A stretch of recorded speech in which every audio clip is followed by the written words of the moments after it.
दिल्ली मुख्यमंत्री आतिशी पछुआ। दिल्लीर मुख्यमंत्री आतिशी एबे भी कालकाजी आसन रे पछरे रहिछंती। पूर्वरु 500 रु 600 भोट रे पछरे रहितिबा आतिशींक पई आउ एक निराशाजनक खबर आसीछि। से बीजेपी रमेश बिधुरींक ठारू प्राय 3000 रु अधिक भोट रे पछरे रहिछंती।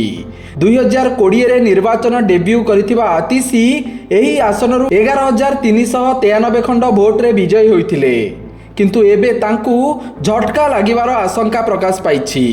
आम आदमी पार्टी बीजेपी ठारू बहु पछरे पड़ जाइथिबा बेले दलर शीर्ष नेतृत्व मध्य निज निज आसन रे पछुआ चलीछंती।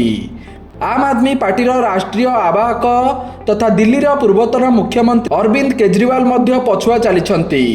नुआ दिल्ली आसन रे बीजेपी परवेश वर्मा केजरीवाल को पछरे पकाई आगुआ अछंती। सेपटे बीजेपी 46 टी आसन रे लीड करुथिबा बेले आम आदमी पार्टी 24 टी आसन रे आगुआ रहिछि। प्रथमरु कांग्रेस गोटिया आसन रे आगुआ थिबा बेले एबे समस्त 70 टी आसन रे कांग्रेस पछुआ चलिछि। धीरे धीरे गणति आगकू बढ़िबा सहित बीजेपी रो सीट संख्या बढ़ी चलिछि। दिल्ली रे मैजिक नंबर 35 रहिथिबा बेले बीजेपी एबे 46 टी आसन रे लीड करुछि।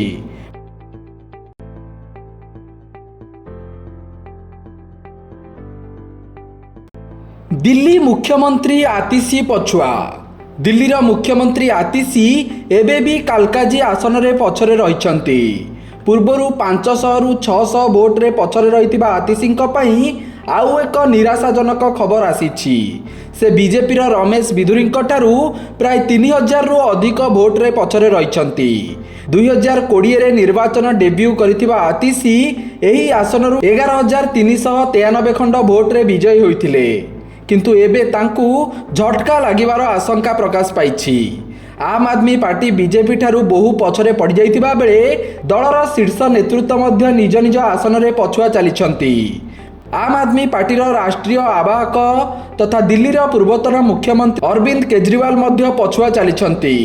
नुआ दिल्ली आसन रे बीजेपी परवेश वर्मा केजरीवाल को पछरे पकाई आगुआ अछंती।